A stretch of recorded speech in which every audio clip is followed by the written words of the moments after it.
ఈ మధ్య కాలంలో కొన్ని ప్రాంతాల్లోనికి వెళ్తా ఉన్నప్పుడు కొన్ని విచిత్రమైనటువంటి ప్రశ్నలు ఎదురయ్యాయి. వాటిలో ఎంతో ప్రాముఖ్యమైనటువంటిది ఏంటంటే, అసలు బ్యాడ్ ఫ్రైడేని గుడ్ ఫ్రైడేగా ఎందుకు సెలబ్రేట్ చేసుకుంటా ఉన్నారు? యేసుక్రీస్తు ప్రభువారు మరణిస్తే అది శుభ శుక్రవారమా? ఇది చాలా ఆశ్చర్యకరమైనటువంటి విషయం కదా. ప్రపంచాన్ని ప్రభావితం చేసేటువంటి బోధనలు చేశాడు. అమాయకమైనటువంటి వ్యక్తి, ఏ ఒక్కరి మీద యుద్ధం ప్రకటించలేదు, ఏ ఒక్క రోజు కూడా కత్తి పట్టలేదు, కత్తి పట్టినోడిని కూడా కత్తితోని చనిపోతావు అని చెప్పాడు.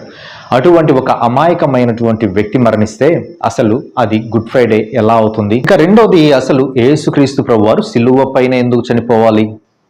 ఆయన ఉరి తీసి చంపేయచ్చు కదా, లేకపోతే వేరే కోణంలో ఆయనకి జీవిత ఖైదు వేసి చంపేయచ్చు కదా అనేటువంటి ప్రశ్నలు తలెత్తుతూ ఉంటాయి. ఈరోజు ఈ యొక్క వీడియోలో ఈ యొక్క రెండు విషయాల మీద మనము కూలంకషమైనటువంటి లోతైనటువంటి విషయాల్ని మనం చూడబోతా ఉన్నాం.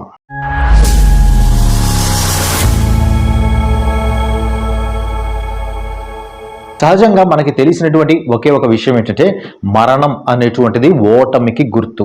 ఒక మనిషి జీవితంలో ఓడిపోతాడు, అది ఎప్పుడు అంటే మరణంతో అని చాలా మంది వారి యొక్క సందేశాలని తెలియజేస్తా వస్తారు. కానీ ఇక్కడ యేసుక్రీస్తు ప్రభు వారి యొక్క జీవితంలో మనం చూసినట్లయితే మరణం ఒక విజయానికి గుర్తుగా అభివర్ణిస్తూ వచ్చారు. అసలు ఎందుకు మరణం అనేటువంటిది విజయానికి చిహ్నంగా ఉండిపోయింది క్రైస్తవుల యొక్క జీవితాల్లో?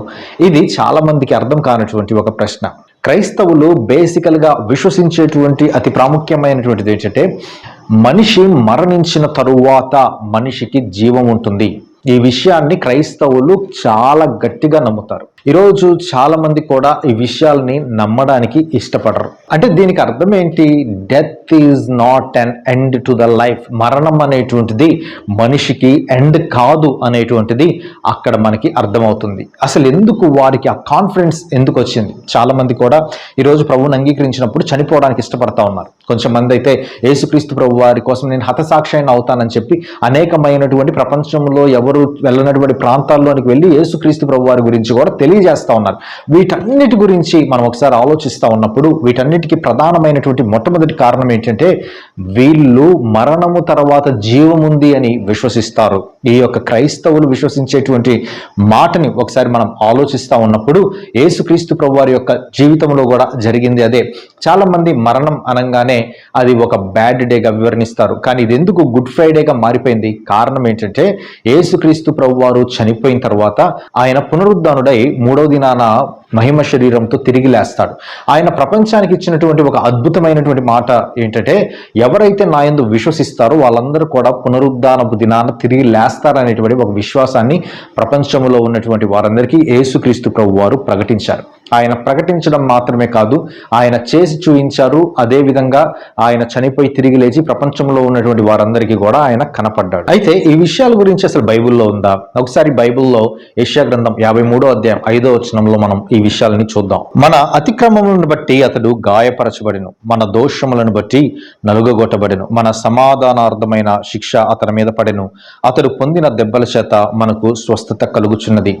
ఎందుకు గుడ్ ఫ్రైడేని గుడ్ గా పిలుస్తారు? కారణం ఏంటంటే, ఆయన చందించినటువంటి రక్తం ద్వారా. ఈరోజు ప్రపంచంలో చాలా మంది కూడా మరణిస్తూ ఉన్నారు. కానీ ఎవరు కూడా వారి యొక్క మరణం ద్వారా ప్రపంచాన్ని ఉద్ధరించినటువంటి వారు ఎవరు లేరు. కానీ ప్రపంచానికి మేలు చేకూరాలి అని చనిపోయినటువంటి వ్యక్తి ఎవరైనా ఉన్నారంటే ఆయన యేసుక్రీస్తు ప్రభు వారే. అందుకనే ఆ యేసుక్రీస్తు ప్రభు వారు చనిపోవడం వలన వచ్చినటువంటి లాభం ఏంటి అనేటువంటి విషయాన్ని మనం ఒకసారి ఆలోచించినట్లయితే, ఈ యొక్క మెస్సీ అనేటువంటి ఆయన రాబోతా ఉన్నాడు. ఆయన వచ్చిన తరువాత, ఆయన మరణించిన తర్వాత కలిగేటువంటి లాభాలు ఎలా ఉంటాయని గ్రంథకర్త అయినటువంటి యెషయా గారు బైబిల్లో ఎప్పుడో 1000 సంవత్సరాల క్రితమే చక్కగా రాసి పెట్టారు. అందులో చెప్పబడినటువంటి ఒక మాట ఏంటంటే, ఎవరైతే ఈ లోకంలో అతిక్రమాలు పాపాలు చేస్తూ అయ్యో నేను వీటి వలన శిక్షను పొందుకుంటానని దుఃఖిస్తూ బాధపడతా ఉంటారో వారిని స్వస్థపరిచేటువంటి దేవుడని, సమాధానం లేక జీవిస్తూ ఉంటారో అటువంటి వారికి సమాధానం దొరుకుతుందని యేసుక్రీస్తు ప్రభు వారు ఆ శిక్షను అనుభవించారని మనకి బైబిల్ చాలా స్పష్టంగా చెబుతున్నటువంటి మాట. అందుకనే యేసుక్రీస్తు ప్రభు వారి యొక్క మరణం అనేటువంటిది అది ప్రమాదవశాత్తు జరిగినటువంటి మరణం కానే కాదు. యేసుక్రీస్తు ప్రభు వారు తనకు తానుగా ఈ లోకంలోనికి వచ్చి ప్రాణం పెట్టాడు. ఆయన ప్రాణం పెట్టాడు కాబట్టే ఈరోజు సర్వలోక మానవాళికి పాపములో నుండి విడుదల కలిగింది, సర్వలోక మానవాళికి కూడా చీకటి శక్తుల నుండి విడుదల కలిగింది. అందుకే ఒక ఆయన ఈ విషయాల్ని 4 కోణాల్లో ఆలోచిస్తూ ఉన్నప్పుడు యేసుక్రీస్తు ప్రభువారి యొక్క మరణం ద్వారా మనిషికి వచ్చినటువంటి లాభం ఏంటి, what is the victory people has gain by the death of the Jesus అనేటువంటి దాని మీద ఆయన అనేకమైనటువంటి లోతైన విషయాలను ఆలోచించి ఆయన చెప్పినటువంటి 4 విషయాలు ఏంటంటే, మొట్టమొదటిది God given the victory over the death. యేసుక్రీస్తు ప్రభువారిని విశ్వసించడం ద్వారా యేసుక్రీస్తు ప్రభువారు మరణములో నుండి విడుదలను అనుగ్రహిస్తాడనేటువంటిది మొట్టమొదటి విజయ సంకేతం. ఇంకా రెండోది God has given the victory over the sin. ఇక మూడవది God has given the victory over the evil. నాలుగవది God has given the hope to the people. ఈ 4 విషయాలు అనేటువంటిది యేసుక్రీస్తు ప్రభువారు కలువరి శిలువలో మన కోసం చేసినటువంటి బలియాగం ద్వారా మానవుడు పొందుకున్నటువంటి ఒక అద్భుతమైనటువంటి విషయాలు. మొట్టమొదటిది మరణం మీద నుంచి విడుదల. యేసుక్రీస్తు ప్రభువారు ఆ రోజు మరణించాడు, కానీ ఆ మరణం ఆయన్ని ఆపలేకపోయింది. ఆయన పునరుద్ధానుడై తిరిగి లేచి ఆయన్ని విశ్వసించేటువంటి ప్రతి మనిషికి కూడా పునరుద్ధానం ఉంటుంది అని తన యొక్క విక్టరీ ద్వారా తెలియజేశాడు. రెండోది పాపంలో నుండి విడుదలను అనుగ్రహించాడు. ఈ లోకంలో సర్వ మానవాళి కూడా పాపముతో, శాపముతో, దురాత్మ క్రియలతో, కార్యములతో అనేక సందర్భాలలో బాధపడుతూ, వేదన పడుతూ, పాపం యొక్క ప్రతిఫలం మానవుడి మీద ఎంత భయంకరంగా కనబడతా ఉంటో ఆ సమయములో యేసుక్రీస్తు ప్రభువారు కలువరి గిరిలో మరణించడం ద్వారా ఆయన పాపములో నుండి మనిషికి విడుదలని అనుగ్రహించాడు. God has given the victory over the sin. ఇక మూడోది God has given the victory over the evil. అక్కడ ఉన్నటువంటి ఒక భయంకరమైన దురాత్మ క్రియలు, శక్తులు, కార్యములలో నుండి యేసుక్రీస్తు ప్రభువారు ఆయన విజయాన్ని ప్రకటించాడు. యేసుక్రీస్తు ప్రభువారు ఈ లోకంలో జీవిస్తూ ఉన్నప్పుడు అనేకమైనటువంటి దయ్యాలు ఆయన్ని గుర్తుపట్టి చెప్పినటువంటి మాట, ఇదిగో ఈయన లోకరక్షకుడు, ఈయన దేవుని కుమారుడు, నీవెందుకు వచ్చావు అని యేసుక్రీస్తు ప్రభువారిని ప్రశ్నించారు. అంత మాత్రమే కాదు, పౌలు గారు అనేక ప్రాంతాలకు వెళ్ళి దయ్యాలని వెళ్ళగొడతా ఉన్నప్పుడు కూడా అక్కడ దయ్యాలు చెప్పినటువంటి మాట, వీరు దేవుని యొక్క నామమున వస్తున్నారు అనేటువంటి మాటని అక్కడ తెలియజేశారు. యేసుక్రీస్తు ప్రభువారి యొక్క నామం గురించి కేవలం మానవులు మాత్రమే కాదు, చరిత్రకారులు మాత్రమే కాదు, బైబిల్లో ఉన్నటువంటి గొప్ప గొప్ప పండితులు మాత్రమే కాదు, కానీ యేసుక్రీస్తు ప్రభువారు లోక కళ్యాణం కోసం వచ్చినటువంటి రక్షకుడు అనేటువంటి మాటని అక్కడ ఉన్నటువంటి సాతాను శక్తులు కూడా గుర్తించినట్లుగా మనము చూస్తాం. అందుకనే సాతాను ఈ లోకములో అనేక సందర్భాలలో కూడా మానవుణ్ణి విచ్ఛిన్నం చేసి, నాశనం చేసి, మానవుణ్ణి లోకములో ఎక్కువ కాలం జీవించకుండా మానవుణ్ణి నాశనం చేసేటువంటి పరిస్థితుల్లో ఉన్నప్పుడు యేసుక్రీస్తు ప్రభువారు ఆ యొక్క చీకటి కార్యముల నుండి, ఆ సాతాను శక్తుల్లో నుండి దేవుడు విడుదలని మనకి అనుగ్రహించాడు. కేవలం అది ఈ లోకంలో ఉన్నటువంటి క్రైస్తవులకు మాత్రమేనా అని ఒకసారి మనం ఆలోచిస్తే, అది కేవలం క్రైస్తవులకు మాత్రమే కాదు, ఈ లోకంలో క్రీస్తును అంగీకరించినటువంటి అది ఎవరైనా సరే యేసుక్రీస్తు ప్రభువారి యొక్క నామము ద్వారా సాతాను శక్తుల్లో నుండి విడుదల కలుగుతుంది, పాపపు కార్యములలో నుండి విడుదల కలుగుతుంది, మరణములో నుండి విడుదల కలుగుతుంది. అందుకనే ప్రభువారి గురించి ఒక ఆయన చెప్పినటువంటి మాట, పరలోకంలో నుండి ఆయన భూమి మీదకి దిగి వచ్చాడు. ఆయన భూమి మీదకి దిగి వచ్చిన తరువాత ఆయన మరలా పరలోకానికి ఆరోహణమై వెళ్ళాడు. ఆయన చెప్పినటువంటి గొప్ప సందేశం ఏంటి అని ఒకవేళ నన్ను అడిగితే నేను చెప్పేటువంటి సమాధానం ఏంటంటే, ఈ లోకం కాదు, మరొక లోకం ఉంది. ఆ లోకాన్ని పరిచయం చేయడానికి ఈ లోకంలోకి యేసుక్రీస్తు ప్రభువారు వచ్చారని నేను బలంగా నమ్ముతానని ఆయన యొక్క సాక్ష్య జీవితం ద్వారా ఆయన తెలియజేశాడు. ఈ రకంగా ఒక్కొక్క వ్యక్తి యొక్క జీవితాల గురించి మనం ఆలోచిస్తూ ఉన్నప్పుడు యేసుక్రీస్తు ప్రభువారి యొక్క బోధనల ద్వారా, యేసుక్రీస్తు ప్రభువారు ఇచ్చినటువంటి పాప క్షమాపణ ద్వారా, యేసుక్రీస్తు ప్రభువారు ఇచ్చినటువంటి రక్షణ ద్వారా ప్రపంచంలో ఉన్నటువంటి సర్వ మానవాళికి విడుదల అనేటువంటిది ఖచ్చితంగా సంప్రాప్తిస్తుంది. అయితే సమస్య ఈరోజు ప్రభు దగ్గరికి రాకపోవడమే. అందుకే ఒక ఆయన చెప్పినటువంటి మాట, the power of God is equal to the salvation plus hope. దేవుడి యొక్క శక్తి ఎంత గొప్పగా ఉంది అని ఒకవేళ మనం ఒకసారి ఆలోచించగలిగితే, ఆ యొక్క దేవుడి యొక్క శక్తి మానవుడికి రక్షణనిచ్చింది, దేవుడి యొక్క శక్తి మానవుడికి నిరీక్షణనిచ్చింది. ఈ లోకంలో మానవుడు జీవిస్తే 60 సంవత్సరములు 80 సంవత్సరములు, ఈ లోకంలో మానవుడు కొద్ది కాలమై జీవించి వెళ్ళిపోతాడు. అందుకనే బైబిల్ చెబుతుంది, మానవుడి యొక్క జీవితం ఎలా ఉంటుందంటే గడ్డితో పోల్చాడు, మానవుడి యొక్క జీవితం పువ్వుతో పోల్చాడు. కారణం ఏంటంటే అది ఒక పూట ఉండి మాయమైపోతుంది. మనిషి జీవితం కూడా అంతే. మనం కొద్ది కాలం ఉండి ఈ లోకాన్ని విడిచిపెట్టి వెళ్ళిపోతాం. కానీ దేవుడి యొక్క శక్తి ఎంత గొప్పది అంటే ఆయన దగ్గరికి వచ్చి ఆశ్రయించినటువంటి వారికి, ఏ విధంగా ఒక వ్యక్తి రాజు దగ్గరికి వచ్చి అయ్యా నాకు దిక్కు లేదని ఆయన అడిగినప్పుడు ఆయన ఇచ్చేటువంటి అభయం ఎంత గొప్పగా ఉంటుందో, యేసుక్రీస్తు ప్రభు వారి దగ్గరికి వచ్చి తన యొక్క పాపముల విషయంలో పశ్చాత్తాపడగలిగితే ప్రభువు ఇచ్చేటువంటి ఆ యొక్క రక్షణ ఆనందం కూడా అంత గొప్పగా ఉంటుంది. అందుకనే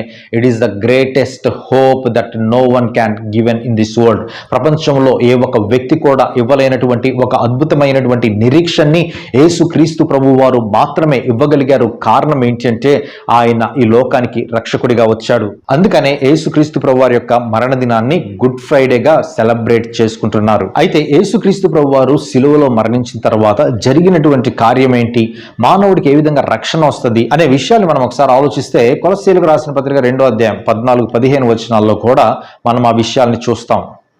దేవుడు వ్రాతపూర్వకమైన ఆజ్ఞను మన మీద ఉన్న రుణాన్ని, మనకు విరోధంగా ఉంచిన పత్రాన్ని మేకులతో సిలువకు కొట్టి దాని మీద చేవ్రాత తుడిచివేసి అపరాధములు క్షమించి ఆయనతో కూడా జీవింపజేశాడు, ఆయనతో కూడా మిమ్మను జీవింపజేసెను. ఈ మాటల్ని మనం ఒకసారి ఆలోచిస్తూ ఉంటే యేసుక్రీస్తు ప్రభు వారు కలువరి సిలువలో ఆ మేకులకు బలి అయిపోతున్నటువంటి టైంలో మనము చేసేటువంటి అపరాధములు పాపములను ఆయన మటుకే తుడిచివేసి ఆ చేవ్రాతను తీసివేసి మానవుడికి జీవము అనుగ్రహించాడు. ఈ మాట అన్నప్పుడు చాలా మందికి వచ్చేటువంటి ప్రశ్న ఏంటంటే ఆయన ఎవరండి జీవింపజేయడానికి, అసలు ఆయనే ఎందుకు మానవుడి యొక్క పాపములను తుడిచివేయాలి అని చాలా మంది అడుగుతూ ఉంటారు. దానికి యేసు ప్రభు చెప్పినటువంటి మాట ఏంటంటే, ఈ లోకములో జీవాధిపతిని నేనే, ఈ లోకానికి జీవం ఇచ్చేటువంటి వాడిని నేనే మార్గము సత్యము జీవంనై ఉన్నాను. మానవుడు ఈ లోకములో జీవించడానికి అర్హుడే. మరణించిన తర్వాత మానవుడికి ఈ లోకములో జీవించేటువంటి హక్కు లేదు. కారణం ఏంటంటే మానవుడు నిమిత్త మాత్రుడు, కానీ దేవుడు అపరిమితమైనటువంటి వాడు. ఆయన జీవాన్ని తీసివేయగలడు, జీవాన్ని తీసుకోగలడు, ఆయన జీవించగలడు, ఆయన మరణించి మరలా జీవించగలిగినటువంటి శక్తివంతుడు. అందుకే ఆయన గురించి వ్రాయబడినటువంటి మరొక మాట, ఆయన జీవాధిపతి, జీవములకు అధిపతి అనేటువంటి మాటల్ని అక్కడ మనం చూస్తాం. అంటే ఈ లోకములో మానవుడు ఏదైతే జీవిస్తా ఉన్నాడో ఆ జీవం మొత్తానికి కూడా అధిపతిగా ఉన్నటువంటి దేవుడు యేసుక్రీస్తు ప్రభు వారు మాత్రమే. అందుకే ఈరోజు గుడ్ ఫ్రైడేని విజయానికి గుర్తుగా సెలబ్రేట్ చేసుకుంటున్నారు ప్రపంచంలో ఉన్నటువంటి క్రీస్తు శిష్యులందరూ కూడా. కాబట్టి ఈ విషయాల గురించి మనము ఇంకా లోతుగా ఆలోచించడానికి ప్రయత్నం చేద్దాం. ఇక రెండోది మనం ఒకసారి ఆలోచించినట్లయితే, ఎందుకు ఆయన సిలువపైనే మరణించాలి? ఇది చాలా మందికి వచ్చేటువంటి ప్రశ్న. ఉరి శిక్ష ద్వారా చంపేయొచ్చు, జీవిత ఖైదు వేసి కొద్ది రోజుల తర్వాత ఆహారం పెట్టకుండా చంపేయొచ్చు, కానీ సిలువపైనే ఎందుకు? ఈ విషయాన్ని కూడా మనము కూలంకషంగా చూడడానికి ప్రయత్నం చేద్దాం. వాస్తవానికి దేవుడి యొక్క గుణలక్షణాన్ని మనం ఒకసారి చూస్తే, దేవుడి యొక్క గుణలక్షణం పరిశుద్ధత, నీతివంతుడు. అది దేవుడి యొక్క గుణలక్షణం. కానీ దేవుడిలో ఉన్నటువంటి ఇంకొక గుణలక్షణం ఏంటంటే, ఆయన పాపాన్ని నిర్లక్ష్యంగా చూడడు. పాపం చేసేటువంటి వ్యక్తిని శిక్షించడం ఆయన వ్రాసినటువంటి చట్టములో ప్రథమైనటువంటి భాగం. పాపం అనేటువంటిది మానవుడు ఎట్టి పరిస్థితుల్లోనైనా కూడా మానవుడు సహిస్తాడేమో కానీ దేవుడు సహించడు. కారణం ఏంటంటే ఆయన యొక్క పరిశుద్ధత పాపానికి అడ్డుగా వస్తుంది. అయితే బైబిల్లో గ్రంథకర్తలు చెప్పినటువంటి మాట ఏంటంటే, ఒక మనిషికి రక్తం చిందించకుండా పాప క్షమాపణ దొరకదు. రక్తం చిందింపబడ్డం చాలా చాలా ప్రాముఖ్యమైనటువంటి విషయం. హేబేలు రక్తం చిందింపబడ్డప్పుడు హేబేలు రక్తం మొరపెడతా ఉంది కయ్యూను విషయంలో. యేసుక్రీస్తు ప్రభువారు కలువరి సిలువలో మరణించినప్పుడు ఆయన యొక్క రక్తం మొరపెడతా ఉంది సర్వ మానవాళి యొక్క పాప క్షమాపణ కోసం. హేబేలు మరణించింది బలవంతంగా, కానీ యేసుక్రీస్తు ప్రభువారు మరణించింది తనకు తానుగా అర్పించుకున్నాడు. హేబేలు మానవుడి యొక్క పాపపు స్వభావం కలిగినటువంటి వాడు. యేసుక్రీస్తు ప్రభువారు పాపానికి సంబంధం లేకుండా ఈ లోకంలో జీవించినటువంటి వ్యక్తి. యేసుక్రీస్తు ప్రభువారి యొక్క మరణంలో ఖచ్చితంగా రక్తం అనేటువంటిది చిందింపబడాలి. మనం ఒకసారి పురాతన గ్రంథాలని చూసినట్లయితే అందులో వ్రాయబడినటువంటి మాటలు, మేకల యొక్కయు గొర్రెల యొక్కయు రక్తాన్ని చిందింపబడకుండా ఏ మానవుడికి పాప క్షమాపణ కలగదు. అసలు ఎందుకు చిందింపబడాలి అంటే పరిశుద్ధమైనటువంటి రక్తము కావాలి అనేటువంటిది ధర్మశాస్త్రంలో ఇవ్వబడినటువంటి ఒక నియమం. అయితే ఈ నియమాన్ని బట్టి మనం ఒకసారి చూస్తే ఈ లోకములో వారి యొక్క బలి ద్వారా మానవుడికి సంపూర్ణమైనటువంటి సిద్ధి కలగలేదు, అంటే సంపూర్ణమైనటువంటి విడుదల కలగలేదు. కాబట్టి యేసుక్రీస్తు ప్రభువు వారు తనకు తాను మాత్రమే ఈ లోకంలోనికి వచ్చి పరిశుద్ధమైనటువంటి పవిత్రమైనటువంటి రక్తాన్ని ఈ లోకంలో ధారపోయాల్సినటువంటి అవసరత ఉంది. ఆ విధంగా చెయ్యాలి కాబట్టే యేసుక్రీస్తు ప్రభువు వారు కలువరి శిలువలో ఆయన రక్తము బయటికి వచ్చి తన శరీరంలో ఉన్నటువంటి రక్తమంతా కూడా బయటికి వచ్చేటువంటి విధంగా ఆయన తనకు తానుగా బలిగా అర్పించుకున్నాడు. ఎందుకు ప్రభువారు సంపూర్ణంగా మరణించారు తన శరీరంలో ఒక రక్తపు బిందువు లేకుండా? కారణం ఏంటి అంటే ఆ యొక్క శిలువ శిక్ష ద్వారానే శరీరంలో ఉన్నటువంటి రక్తం అంతా కూడా బయటికి వస్తుంది. అంతకు మించినటువంటి శిక్ష ఒకవేళ ఏదైనా వేసినా కూడా ప్రభువు చేయాలనుకున్నటువంటి బలియాగానికి సంపూర్ణ సిద్ధి కలగదు. కానీ శిలువ శిక్ష ద్వారానే అది అమలు జరుగుతుంది అని అనేక సందర్భాల్లో చరిత్రకారులు ఈ విషయాల్ని ధృవీకరిస్తూ వచ్చారు. అయితే ప్రభువారు అసలు ఎందుకు రావాలని ఒకసారి మనం ఆలోచించినట్లయితే ఆదికాండం 3:15 తాను రాబోతున్నాను మానవుడి యొక్క పాపము నుండి విడుదల కలిగించడానికని ఆయన స్పష్టంగా తెలియజేశాడు.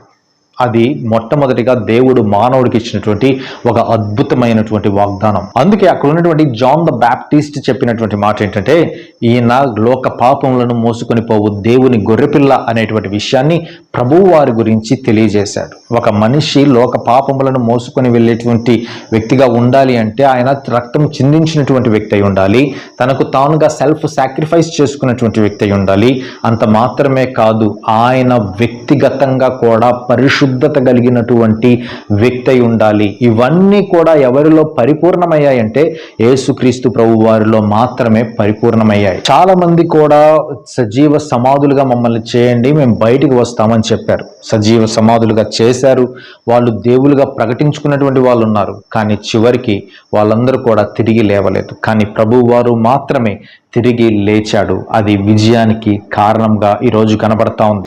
అందుకే మన శిక్షకి బదులుగా ఆయన చనిపోయాడు, మన పాపములకు బదులుగా ఆయన చనిపోయాడు, మనకి కావలసినటువంటి మూల్యాన్ని ఆయన చెల్లించి వేశాడు. అయితే ఇంత శిలువ శిక్ష జరిగిన తర్వాత ఈ యొక్క గొప్ప బలిదానము ద్వారా మనకి కలిగేటువంటి లాభం ఏంటి? 3 విషయాలని ఇక్కడ కూడా నేను జ్ఞాపకం చేస్తాను. మొట్టమొదటిది, మనకి పాప క్షమాపణ కలుగుతుంది. రెండవది, మన యొక్క మనసు చేస్తున్నటువంటి నేరారోపణ నుండి పరిశుద్ధాత్మ దేవుడు ఇచ్చేటువంటి సంతోషములో పాప క్షమాపణ దొరుకుతుంది. మూడవది, దేవునితో సమాధానం జరుగుతుంది. ఈ 3 విషయాల్ని మనం ఒకసారి ఆలోచిస్తూ ఉన్నప్పుడు ఈ 3 యేసు ప్రభు వారు కలువరి శిలువ ద్వారా మనకి ఇచ్చినటువంటి ఒక అద్భుతమైనటువంటి విడుదల అని మనం చెప్పొచ్చు. సరే, ఇవన్నీ చెప్పారు కదా, అయితే మనం ఏం చేయాలి? రోమీయులకు రాసిన పత్రిక 3:23 చెప్తుంది, ఏ భేదము లేదు, అందరూ పాపము చేసి యేసుక్రీస్తు ప్రభు వారు అనుగ్రహించి మహిమను పొందలేకపోతున్నారని. ప్రపంచంలో ఉన్నటువంటి సర్వ మానవాళి కూడా పాపం అనేటువంటి నియమముతో నింపబడి ఉన్నారు. ఈ పాపపు నియమం నుండి బయటికి రాలేకపోతా ఉన్నారు. వీటిల్లో నుండి బయటికి రావాల్సినటువంటి ఆవశ్యకత ఉంది అని బైబిల్ చాలా స్పష్టంగా తెలియజేస్తాం. అయితే అదే బైబిల్లో యోహాను సువార్త 3:16 రాయబడినటువంటి మాట, యేసుక్రీస్తు ప్రభువారు ఈ లోకంలోనికి వచ్చి పలికినటువంటి మాట ఏంటంటే, దేవుడు లోకమును ఎంతో ప్రేమించు కాగా తన అద్వితీయ కుమారునిగా పుట్టిన వాని యందు విశ్వాసముంచు ప్రతి వాడును నశింపక నిత్య జీవం పొందినట్లు వారిని అనుగ్రహించను అనేటువంటి మాటని అక్కడ మనం చూస్తాం. అక్కడ 2 సందర్భాలని మనం ఒకసారి ఆలోచించినట్లయితే, పరలోకములో ఉన్నటువంటి దేవుడి యొక్క ప్రేమ గురించి వ్రాయబడతా ఉంది, నరకాగ్నిలో ఉన్నటువంటి శిక్ష గురించి వ్రాయబడతా ఉంది. ఈ రెండిటి మధ్యలో నలిగిపోతున్నటువంటి మానవుడు ఎన్నుకోవలసినటువంటి మార్గం అక్కడ వ్రాయబడింది. ఆ మార్గమే అక్కడ చెప్పబడింది. ఆ మార్గమే యేసుక్రీస్తు ప్రభు వారి యందు విశ్వాసం ఉంచువాడు అనేటువంటి మాటని మనం చూస్తాం.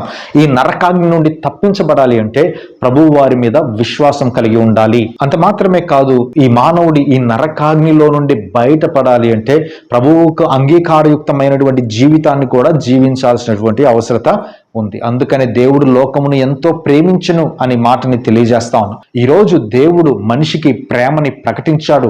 ఆ ప్రేమని తీసుకోవాలా వద్దా అనేటువంటిది మానవుడి చేతిలో ఉంటుంది. మానవుడికి దేవుడు తన ప్రేమని ప్రపోజ్ చేశాడు. ఆ ప్రపోజల్ని రిజెక్ట్ చేయాలా, ఆ ప్రపోజల్ని యాక్సెప్ట్ చేయాలా అనేటువంటిది మానవుడి చేతిలోనే ఉంది. ఒకవేళ యాక్సెప్ట్ చేస్తే పరలోకములో ఉన్నటువంటి దేవుడితో సంతోషాన్ని దేవుడు మనకు అనుగ్రహిస్తాడు. ఒకవేళ రిజెక్ట్ చేస్తే నరకాగ్ని సిద్ధ సిద్ధంగా ఉంది. బైబుల్ చాలా క్రిస్టల్ క్లియర్గా మాట్లాడుతుంది కదా. కాబట్టి ఈ యొక్క గుడ్ ఫ్రైడే శుభ సందర్భంలో మనము ఈ 3 విషయాల గురించి మనం ఆలోచించాం. ఎందుకు ఇది శుభ శుక్రవారంగా మారింది, ఎందుకు ఆయన సిలువలోనే మరణించాలి, అయితే ఆయన బలి ద్వారా మనకు వచ్చినటువంటి గొప్ప అవకాశం ఏంటి. కాబట్టి ఈ యొక్క అవకాశాన్ని మనం సద్వినియోగం చేసుకుందాం. ప్రభు యొక్క రక్తములో ఇష్టపూర్వకంగా కడగబడడానికి ముందుకు వద్దాం. అలాగే దేవుడు ఇచ్చేటువంటి శాశ్వతమైన పరలోక మహిమని పొందుకుందాం. Thank you very much. God bless you. మీకందరికీ కూడా ఈ యొక్క శుభ శుక్రవార శుభాభినందనలు తెలియజేసుకుంటూ మీరందరూ కూడా ప్రభువు ఇచ్చేటువంటి ప్రేమ, శాంతి, సమాధానం, నెమ్మదితో ఈ లోకంలో జీవించాలని మనస్ఫూర్తిగా కోరుకుంటా ఉన్నాను. Thank you.